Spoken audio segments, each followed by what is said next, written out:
GUI, இந்தியாவின் தலை சிறந்த vernacular edtech brand, skilling everyone, everywhere.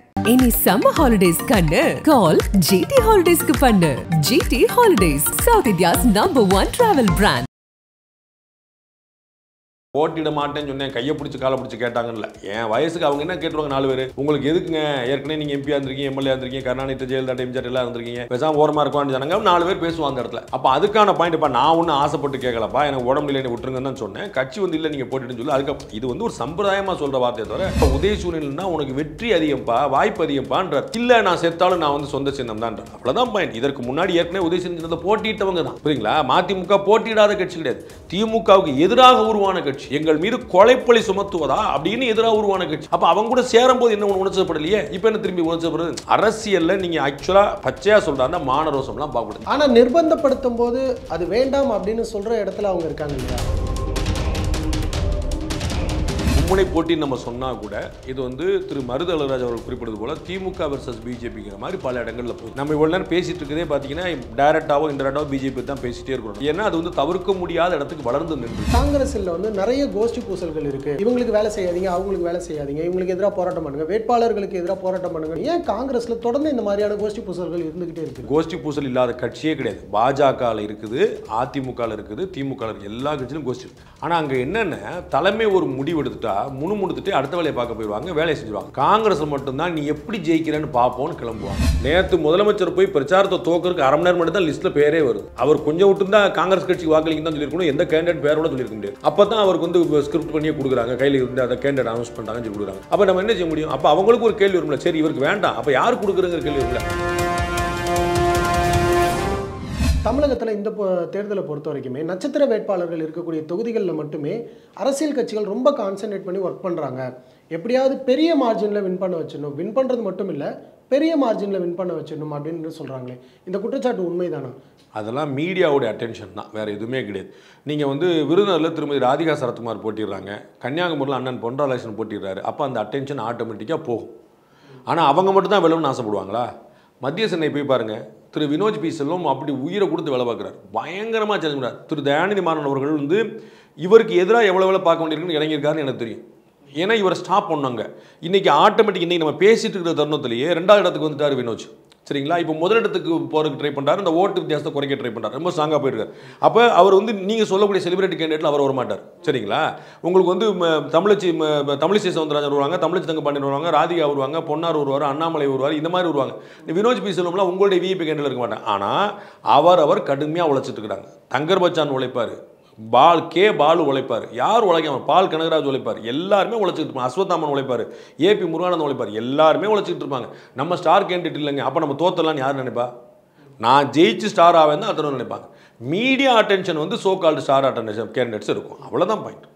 இதற்கு நடுவில் நாமக்கல்லினுடைய பாஜக வேட்பாளர் வந்து என்னை வற்புறுத்தி தான் வந்து நிற்க வச்சாங்க, எனக்கு உடல்நிலை சரியில்லை, கட்சி சொன்னதுனால நான் நிற்கிறேன் அப்படின்ற மாதிரி ஒரு சர்ச்சை ஒரு பக்கம் போகுது. இன்னொரு பக்கம் பார்த்தோம்னா துரை வைகோ அவர்கள் வந்து KN நேருவுக்கு எதிராக ஸ்டேஜ்லேயே வந்து ஒரு வார்த்தையை சொன்னது, ரொம்பவே ஆவேசமாக பேசினது, இந்த மாதிரியான சர்ச்சைகள்லாம் ஒரு பக்கம் போயிட்டுருக்கே சார். திரு KP ராமலிங்கம் சொன்னது நான் போட்டியிட மாட்டேங்கிறது இல்லை, சரிங்களா? திரு அண்ணாமலை கூட நான் போட்டியிட வேண்டாம்னு ப்ரெஸ்ஸில் சொன்னார். ஏன்னா எனக்கு வந்து களப்பணி இருக்குது, நான் 40 தொகுதிக்கு அலையணும் மாட்டேங்கிறதுல அவங்க நல்லா யோசிச்சு பாருங்கள். திரு அண்ணாமலை கூட போட்டியிட மாட்டேன்னு சொல்ல, நான் மேலிடத்தில் என்னுடைய பாயிண்ட்டை சொல்லியிருக்கிறேன். அவர் அப்படி தான் சொல்லார், நான் வந்து களப்பணி ஆற்ற வேண்டியிருக்குது. அதுக்கு அர்த்தம் என்னென்னா எனக்கு சீட்டு வேண்டாங்கிறது தான். ஆனால் மாட்டேங்கிறது வேறு, எனக்கு வேறு வேலை இருக்குங்கிறது வேறு. வேலை கட்சி வேலை தானே, வேறு வேலைங்கிறது எனக்கு ஊரில் வந்து விவசாயம் பார்க்க போகணுங்கிறது இல்லை, நான் 40 பேருக்காக வேலை பார்க்கணுன்னு இல்லைம்மா. நீ ஸ்டார் கேண்டிடேட்டு, நீ நின்னா வெயிட்டேஜ் வேறு மாதிரி இருக்கும், வெற்றிக்கான வாய்ப்பு அதிகம் இருக்குது, நீ நில்லுமான்னு சொல்கிறது வேறு விஷயம்.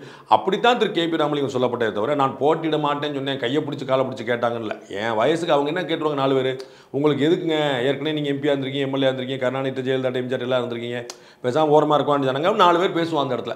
அப்போ அதுக்கான பாயிண்ட்ப்பா நான் ஒன்றும் ஆசைப்பட்டு கேட்கலப்பா, எனக்கு உடம்பு இல்லைன்னு விட்டுருங்கன்னு தான் சொன்னேன். கட்சி வந்து இல்லை நீங்கள் போட்டிட்டுன்னு சொல்லி அதுக்கு இது வந்து ஒரு சம்பிரதாயமாக சொல்கிற வார்த்தையை தவிர பொசுக்கு நீங்கள் வந்து அவர் போட்டிட மாட்டேன்னு கம்பல் பண்ணி கழுத்தை நிறுத்தி நிப்பாட்ட வேண்டியிருக்காங்கன்னு அப்படி யோசிக்க முடியல. 2வது பாயிண்ட், திரு துரை வைகோ அவர்கள் எந்த வார்த்தையை சொன்னார்னு நீங்கள் சொல்கிறீங்கன்னு எனக்கு புரியல. நான் சொல்ல சொந்த சின்னத்தில் நிற்பேன் அப்படின்னு சொல்லி சொன்ன விஷயங்கள் வந்து அவர் ரொம்ப உணர்ச்சி வசப்பட்டவர். அவங்க அப்பா உணர்ச்சிகளுடைய ஒட்டுமொத்த உருவம், திரு வைகோ. இப்போ அவருடைய பிள்ளை உணர்ச்சி வசப்படாமல் இருக்குமா? ஆட்டோமேட்டிக்காக படுவாங்க. ஆனால் அரசியலில் அவர் பல முறை வெளிப்படையாக நேர்மையாக ஒப்புக்கொண்டது போல் எனக்கு அனுபவம் கம்மி, நான் 3 வருஷமாக தான் அரசியல் பண்ணிருக்கேன், அதுவும் எங்கள் அப்பாவுக்காக தான் வந்தேன், எங்கள் அப்பா வந்து ஒரு வெற்றிகரமான அரசியல்வாதியாக இருக்கணும்னு நான் ஆசைப்பட்றேன், அவர் வந்து அவ்வளோ உழைச்சி அவ்வளோ போராடி அவ்வளோ கஷ்டப்பட்டு கடைசியில் வந்து அவருக்கு ஒரு வெற்றி முகம் கிடைக்கலையேன்னு எனக்கு ஒரு ஆதங்கம் இருக்குது, அதனால் அவருடைய பிள்ளையாக நான் ஒரு வெற்றி பெற்ற கட்சியாக நான் கொண்டு வரணும்னு பார்க்குறேன். அப்போ ஏன் சின்னத்தில் என்ன தான் வருங்கிறது அவருடைய பாயிண்ட். திரு நேரு வந்து இந்த மாதிரிலாம் எமோஷன் ஆகாதவர், சரிங்களா? அவர் வந்து பழந்துன்னு கொட்டை போட்டு அரசியல்வாதி. அவர் சொல்கிறார், எப்பா உதயசூரன் நம்ம ஜெயிச்சு போடலாம்ப்பா, கேரண்டியான வெற்றிப்பா, நீ வந்து சேலஞ்சே கிடையாதுப்பான்னு அவர் அந்த ஊருக்கார். அப்போ நான் ஏற்கனவே உங்களுக்கு சொன்னேன், சின்னத்துக்கான வேல்யூ நான் உங்களுக்கு ஏற்கனவே சொன்னேன். ரெட்டலை இவங்க விட மாட்டாங்க, உதயசூரன் இவங்க விட மாட்டாங்க, தாமரை அவங்க விட மாட்டாங்க, கைச்சின்ன யாரும் அவங்க சின்னத்தை விட மாட்டாங்க. பழகிருச்சு மக்கள்கிட்ட, சரிங்களா? வெறும் 3 தேர்தல் அனுபவம் கொண்ட சீமான் இவ்வளோ சண்டைக்கு போகிறார், அப்புறம் அவங்களாம் விடுவாங்களா?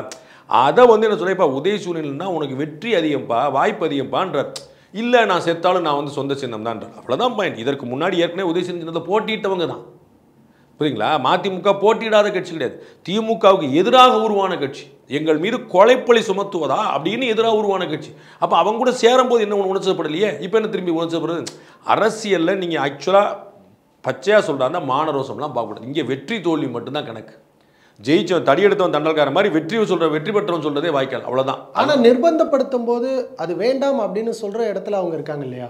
நிர்பந்தப்படுத்தலை, அவங்க வேண்டாம் சொல்கிற இடத்துலையும் இல்லை, அவங்க வேண்டாம்னு சொல்ல அவங்க நிர்பந்தப்படுத்தவும் இல்லை, அவங்க சஜஸ்ட் பண்ணுறாங்க. திரு நேரு சொன்னது வந்து வெற்றி பெற்றுலாங்க, உணர்ச்சிப்படாமல் யோசிங்க, நம்ம கட்டாயம் ஜெயிச்சிடலாங்க, எம்பியாக போயிடலாங்க, இப்போ நம்ம வெற்றி இருக்குதா இல்லையான்னு தெரியல, நம்ம கடுமையாக உழைக்க வேண்டியிருக்குது, உதயசூரனை கண்ணை மூடிட்டு ஜெயிச்சிடலாங்க, இவ்வளோதான் பாயிண்ட், புரியுங்களா? அங்கே குக்கர் சின்னம் நிற்கிது, புரியுங்களா? அங்கே அதிலே வந்து அங்கே குக்கர் சின்னம் நிற்கிது, ஏடிஎம்கேல வந்து நிற்பாங்க, அப்போ கூட்டணி அங்கே தேமுதிக நிற்க நினைக்கிறேன். அப்போ அவங்க என்ன நினைக்கிறாங்கன்னா, அந்த இடத்துல நம்ம உதயசூரன் சின்னம் நின்றுச்சு அப்படின்னு ஈஸியாக அடிச்சிடலாம். சுயேட்சை சின்னம் கொடுத்தா இப்போ நம்ம பேசிட்டு இருக்கிற வரைக்கும் என்ன சின்னம் தெரியல, அப்போ அவங்களுக்கு சின்ன ஏதாவது மாற்றி கொடுத்து அது பம்பரம் கொடுக்காம வேறு ஏதாவது அவங்க கொடுத்து போய் அப்போ ஒரு சேலஞ்சு தானே ஒரு அட்வைஸ் பண்ணுறாரு ஒரு பிரதரா. இவருக்கு வந்து வேறு நோக்கம் இருக்குது. இல்லை, என் கட்சியோடைய தனித்துவத்தை நான் காப்பாற்றுறது தான் என்னோடய நோக்கமே, எங்கள் அப்பாவோடைய ஐடென்டிட்டியை காப்பாற்றுறேன், வைகோவோடைய பிள்ளை நான், அப்போ நான் வந்து அந்த இதை விட மாட்டேன்றார். அவ்வளோதான். இது வந்து ஒரு ஆரோக்கியமான வேறுபாடை தவிர முரண்பாடு கிடையாது. பெரம்பலூர் தொகுதியை எடுத்துக்கிட்டோம் அப்படின்னா அங்கே கேஎன் நேருனுடைய மகன் அருண் நேரு அவர்கள் போட்டியிடுறாரு. அந்த களத்தில் மிகப்பெரிய டஃப் ஃபைட் இருக்கும் அப்படின்னு சொல்லப்படுது. ஐஜேகேவினுடைய வேட்பாளர் பாரிவேந்தர் அவர்கள் ஒரு டஃப் ஃபைட் கொடுப்பாரு. ஏன்னா அவர் தான் கடந்த முறை எம்பியாக இருந்திருக்காரு. இந்த முறை கண்டிப்பாக மக்களிடத்தில் அவர் செஞ்சதை வச்சு அவர் ஓட்டு கேட்பார். இதன் மூலமாக அவருடைய வெற்றி வாய்ப்பும் ஒரு பக்கம் பிரகாசமாக இருக்குது. இதில் ஏடிஎம்கே மறைக்கப்படுது அப்படின்னு சொல்லப்படுது. பல இடங்களில் ஏடிஎம்கேக்கு அந்த சேலஞ்ச் வந்துருச்சு. மும்முனை போட்டின்னு நம்ம சொன்னால் கூட இது வந்து திரு மருதளராஜ் அவர்கள் குறிப்பிட்டது போல் திமுக வர்சஸ் பிஜேபிங்கிற மாதிரி பல இடங்களில் போகுது. நம்ம இவ்வளோ நேரம் பேசிகிட்டு இருக்கதே பார்த்தீங்கன்னா டைரெக்டாவோ இன்டெரக்டாவோ பிஜேபி தான் பேசிகிட்டே இருக்கிறோம் நம்ம. அது ஏன்னா அது வந்து தவிர்க்க முடியாத இடத்துக்கு வளர்ந்து நின்றுச்சு. ஐஜேகே பெரம்பலூரில் திரு பாரிவேந்தரை பொறுத்தவரைக்கும் அவர் மட்டுமே அவரோட சொந்த நிதியிலேருந்து கிட்டத்தட்ட 126 கோடி ரூபாய்க்கு அங்கே பண்ணியிருக்காரு. நான் அவர்கிட்ட பேட்டி கேட்டேன், அவர் பெரிய பட்டியலே படித்தார். 110 கோடி ரூபா ஒருத்துக்கு வந்து அந்த மாவட்டத்தை அந்த தொகுதி மக்களுக்கு மட்டுமே அவருடைய காலேஜில் சீட்டு கொடுத்துருக்காரு. ஒவ்வொரு காலேஜோட சீட்டு ஃபீஸ்லாம் பார்த்தீங்கன்னா 40,000 50,000 60,000 இருக்கக்கூடியது. அஃபீஷியல் கவர்மெண்ட் ஃபீஸே, ஹாஸ்டல் ஃபீஸ்லேருந்து ஃபுட் ஃபீல் எதுவுமே இல்லாமல் 0 கொடுத்துருக்காரு. எல்லாருக்கும் கொடுத்துருக்காரு. அந்த 3 மாவட்டம் அடங்கிய அந்த பெரம்பலூர் மக்களவை தொகுதிக்குள்ளே, சரிங்களா? அதில் வந்து திருச்சி மாவட்டம் வருது, அதில் பெரம்பலூர் மாவட்டம் வருது, அதில் கரூர் மாவட்டம் கூட வருதுன்னு நினைக்கிறேன். இந்த 3 மாவட்டங்கள் சேர்ந்து 6 தொகுதி வருது. இந்த 6 தொகுதிக்குமே அவர் சேர்ந்து அவ்வளோ பண்ணி வச்சுருக்காரு அவருடைய மக்களவை தொகுதிகளை. அப்போ அதை வச்சு அவர் நிற்கிறார். அது ஒரு பெரிய சேலஞ்சு தான், மாற்றுக்கிறது இல்லை. ஆனால் எதிர வந்து திரு நேரு அவருடைய மகன் நிற்கிறார்.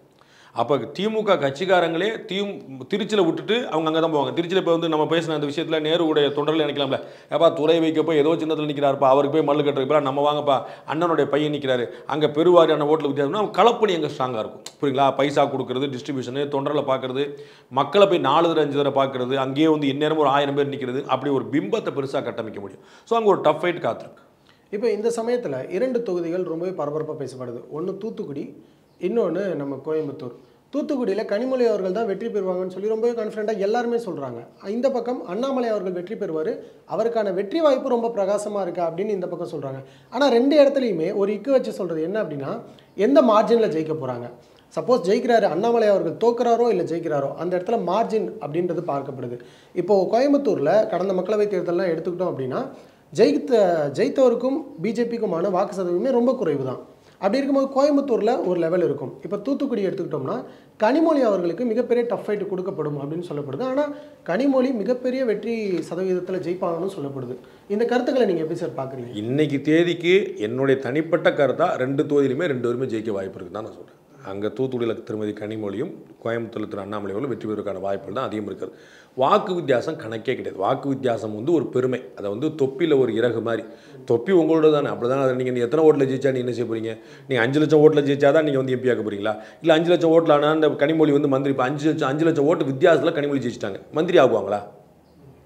அவங்க எதிர்கட்சி தான். அப்போ எத்தனை ஓட்டில் ஜெயிச்சா என்ன?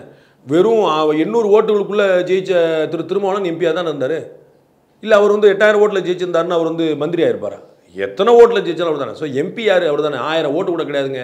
500 ஓட்டு மாற்றி போட்டிருந்தாருன்னு அவர் எம்பியே கிடையாதுன்னு சொல்லிட்டு கடலூரில் ஒருத்தர் வந்து சிதம்பரத்தில் ஒருத்தர் வந்து நான் தாங்க எம்பின்னு சொல்ல முடியுமா? 10 ஓட்டில் ஜெயிச்சாலும் அவர் தான் எம்பி. அதில் ஒன்று குள்ள போகணும். ஸோ ஓட்டு வித்தியாசங்கள்லாம் நம்ம களத்தை பார்க்கணும். பட் 2 பேருக்குமான வெற்றி வாய்ப்புமே நல்லாயிருக்கு. இப்போ கிரவுண்ட் லெவல் ஃபீல்டில் போயிட்டு ஒர்க் பண்ணுற எல்லாருக்கிட்டையுமே பேசும்போது சில விஷயங்கள் வந்து கேப்சர் பண்ண முடிஞ்சுது. அது என்ன அப்படின்னா, எல்லாருமே உழைக்கிறாங்க, எல்லாருமே அவங்கவுங்க கட்சிக்கு சாதகமாக நிறைய வேலைகள் செய்கிறாங்க, நிறைய ஓட்டுகள் வாங்கணும் அப்படின்னு பார்க்குறாங்க. ஆனால் சில இடங்களில் கோஷ்டி பூசல்கள் ஏற்படுது. குறிப்பாக காங்கிரஸ் குறிப்பிட்டு கேட்கும்போது காங்கிரஸில் வந்து நிறைய கோஷ்டி பூசல்கள் இருக்குது. இவங்களுக்கு வேலை செய்யாதீங்க, அவங்களுக்கு வேலை செய்யாதீங்க, இவங்களுக்கு எதிராக போராட்டம் பண்ணுங்கள், வேட்பாளர்களுக்கு எதிராக போராட்டம் பண்ணுங்கன்னு சொல்லி சமீபத்தில் கூட போராட்டங்கள் நடைபெற்றதை பார்க்க முடியுது. ஏன் காங்கிரஸில் தொடர்ந்து இந்த மாதிரியான கோஷ்டி பூசல்கள் இருந்துக்கிட்டே இருக்குது? திரு வாழப்பாடி ராமமூர்த்தி அவர்களுடைய மகன் திரு ராமசுகந்தனுக்கு சீட்டு கொடுக்கலன்னு சொல்லிட்டு ஒரு மாவட்ட தலைவர் வந்து தீக்குளிக்க முயற்சி பண்ணி பெரிய பிரச்சனை நடந்துச்சு. காங்கிரஸ் கட்சி வந்து நோன் ஃபார் இட்ஸ் கோஷ்டி பூசல். அது வந்து முக்கியம். இப்போ எல்லா இடத்துலையுமே கோஷ்டி இருக்குது, புரியுங்களா? இப்போ வந்து கோஷ்டி பூசல் இல்லாத கட்சியே கிடையாது. பாஜகவில் இருக்குது, அதிமுகவில் இருக்குது, திமுகவில் இருக்குது, எல்லா கட்சியிலும் கோஷ்டி இருக்குது. ஆனால் அங்கே என்னென்ன தலைமை ஒரு முடிவு எடுத்துட்டா முணுமுணுத்துட்டு அடுத்த வேலையை பார்க்க போயிடுவாங்க, வேலையை செஞ்சுருவாங்க. காங்கிரஸில் மட்டும்தான் நீ எப்படி ஜெயிக்கிறேன்னு பார்ப்போன்னு கிளம்புவாங்க. இதுதான் திரு கார்த்தி சிதம்பரம் இருக்கும்போதே அவருக்கு எதிராக போட்டி 10 பேர் சீட்டு கேட்குறாங்க. திரு கார்த்தி சிதம்பரம் ஜனநாயகம் தானங்க, நல்ல தானங்கன்னு சொல்லுவார். கரூரில் ஜோதிமணிக்கு கொடுக்கக்கூடாதுன்னு மாவட்ட காங்கிரஸ் தீர்மானமே போடுது. மாவட்ட காங்கிரஸ் வந்து ஜோதிமணிக்கு கொடுக்கக்கூடாதுன்னு தீர்மானம் போடுது. அப்போ மாவட்ட கட்சியே வந்து தீர்மானம் போடுச்சுன்னா அப்புறம் அவங்களை எப்படி பண்ணுறது? என்ன காங்கிரஸ் கட்சிக்கும் மற்ற கட்சிக்கும் உள்ள வித்தியாசம் என்னென்ன, மற்ற கட்சிகளில் கூட்டணிக்காகலாம் போய் வேலை வைப்பாங்க, புரியுங்களா? இப்போ இந்த தொகுதியில் நான் வேலை பார்த்து வச்சுருக்கேன், எனக்கு வந்து வெற்றி வாய்ப்பு இருக்குன்னு நினச்சிட்டு இருக்கேன், நான் வந்து கேண்டிடேட்டில் திடீர்னு பாமக கொடுத்துட்டேன்னு சொல்லிடுவாங்க. அப்போ இந்த பிஜேபிக்காரங்களோ காங்கிரஸ்காரங்களோ ஏடிஎம்கேக்காரங்களோ டிஎம்கேக்காரங்களோ சார் காங்கிரஸ்காரங்களை தவிர இவங்கெல்லாம் என்ன செய்வாங்கன்னா கூட்டணி கட்சி ஆயிருந்தாலும் அவங்களுக்கு வேலை பார்த்துருவாங்க. கூட்டணி தர்மத்துக்காக நமக்கு பிரச்சனை வந்துடும், நம்ம தோத்தா கூட்டணியில் கை விட்டாங்கன்னு சொல்லிடுவாங்க அப்படின்னு பண்ணிடுவாங்க. காங்கிரஸ்காரங்க மட்டும் சொந்த கட்சியாக இருந்தால் கூட அப்புறம் நான் வேலை பார்க்கல, இவனுக்கு இருக்கு நான் வேலை பார்க்கணும், இவன் வந்து பரம்பரை இவனா வந்து உட்காந்துட்டு இருப்பான், இவங்க அப்பாவுக்கு வர இவன் உட்காருவார், அப்படி நான் வந்து பண்ணுவான்னு பண்ணுவாங்க. அந்த ரிபல் பண்ணுறனால தான் அங்கே கோஷ்டி பூசல் பெருசாக தெரியுது. எல்லா இடத்துலையுமே கோஷ்டி பூசல் உண்டு. திமுக அதிமுகலேயே கோஷ்டி பூசல் உண்டு, அந்தந்த மாவட்டங்களே அதிருப்தி கோஷ்டிகள் உண்டு. ஆனால் அங்கே என்ன எதிர் வேலை பார்க்க மாட்டாங்க, உள்ளடி வேலை பார்க்க மாட்டாங்க. இங்கே அதை பார்த்துருவாங்க. இந்த சமயத்தில் இதிலேருந்தே ஒரு சின்ன கேள்வி என்ன அப்படின்னா, இந்த கட்சி ஆளுக்கு இந்த சீட் கொடுக்காதீங்க அப்படின்னு சொல்லி ஒரு பெரிய கட்சியிலேருந்து சொல்கிறாங்க. ஆனால் அந்த சீட்டை அவருக்கே ஒதுக்குறாங்க. அதை எதிர்த்து அந்த கட்சியில் இருக்கக்கூடிய அவருடைய ஆதரவாளர்களே போராட்டத்தில் ஈடுபடுறாங்க. அப்படி இருக்கும்போது இதெல்லாம் மேலிடத்துக்கு தெரியாதா, இல்லை மேலிடத்துக்கு கொண்டு போக மாட்டாங்களா இந்த மாதிரியான விஷயங்களை? இந்த சீட் கொடுத்தா அவங்க தோற்றுறதுக்கான வாய்ப்பு இருக்குது அப்படின்னு சொல்கிறாங்க. அப்புறமும் ஏன் அந்த மாதிரி நடக்குது? நீங்கள் ரொம்ப யூகமாக சொல்கிறீங்க, நான் பதில் சொல்ல விரும்பல. நீங்கள் எந்த ஊருன்னு சொல்லுங்கள், என்னன்னு சொல்லுங்கள். நான் குறிப்பிட்டு சொல்லணும் அப்படின்னா கரூரில் வந்து ஜோதிமணி அவர்களாக இருக்கட்டும், கார்த்திக் சிதம்பரம் அவர்களாக இருக்கட்டும், இவங்களுக்கான சீட்டுகள் வந்து இவங்களுக்கு கொடுக்காதீங்க, இல்லை தொகுதி மாற்றி கொடுங்க, அவங்களுக்கு கொடுத்தீங்கன்னா வெற்றி வாய்ப்பு ரொம்ப கம்மியாக இருக்குது, ஜெயிச்சிடலாம் ஆனால் ரொம்ப கம்மியாக இருக்குது வெற்றி வாய்ப்பு அப்படிங்கிற மாதிரியான பேச்சுகள் அடிபட்டது. ஆனால் இவங்களுக்கு மறுபடியும் வாய்ப்பு கொடுக்கப்பட்டிருக்கு. அவங்க மற்ற வாய்ப்புகளையும் சேர்ந்து யோசிப்பாங்கல்ல. நீங்கள் வந்து கார்த்திக் சிதம்பரம் வேண்டாம், அப்போ சரி வேறு யார் கொடுக்குறேன்னு கேள்வி வரும். ஜோதிமணி வேண்டாம், வேறு யார் கொடுக்குறேங்க, அதுக்கு பதில் தேடணும்ல. இப்போ நீங்கள் வந்து விஜய் வசந்த் நீங்கள் நார்வேலில் கொடுத்துட்டீங்க, கன்னியாகுமரியில் கொடுத்துட்டீங்க, மற்ற 2 தொகுதியில் யார் நிற்கிறாங்கன்னு யாருக்கு தெரியும்? விளவங்கோட்லையும் திருநெல்வேலியும் கேண்டிடேட் பேர் சொல்லுங்கள், யாருக்குமே தெரியாது. எல்லாம் பீட்டர் ஃபோர்ஸ் கொடுக்க போகிறாங்க, அது கொடுக்க போகிறாங்கன்னு சொல்லிட்டு இருந்தாங்க. ஆனால் யாரோ வந்து நிற்கிறாங்க, அவங்க பேர் இனிமேல் தான் தெரியும். நேற்று முதலமைச்சர் போய் பிரச்சாரத்தை தோக்கிறதுக்கு அரை மணி நேரம் மட்டும் தான் லிஸ்ட்டில் பேரே வருது. அவர் கொஞ்சம் விட்டு தான் காங்கிரஸ் கட்சிக்கு வாக்களிக்கு தான் சொல்லியிருக்கணும், எந்த கேண்டிடேட் பேரோட சொல்லியிருக்க முடியாது. அப்போ தான் அவருக்கு வந்து ஸ்கிரிப்ட் பண்ணியே கொடுக்குறாங்க, கையில் இருந்து அந்த கேண்டிடேட் அனௌன்ஸ் பண்ணுறாங்கன்னு சொல்லி கொடுக்குறாங்க. அப்போ நம்ம என்ன செய்ய முடியும்? அப்போ அவங்களுக்கு ஒரு கேள்வி வரும்ல, சரி இவருக்கு வேண்டாம், அப்போ யார் கொடுக்குறங்கிற கேள்வி வரும்ல.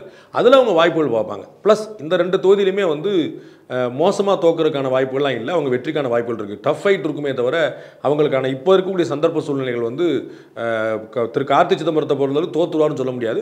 திருமதி ஜோதிமணியுமே கூட செல்வி ஜோதிமணியுமே கூட ஒரு டஃப் ஃபைட் கொடுத்து வந்ததுக்கான வாய்ப்பு தான் தெரியுது. உங்களுடைய நேரத்தை பயணமைக்கு ரொம்ப நன்றி. GUVI, இந்தியாவின் தலை சிறந்த vernacular edtech brand, skilling everyone everywhere.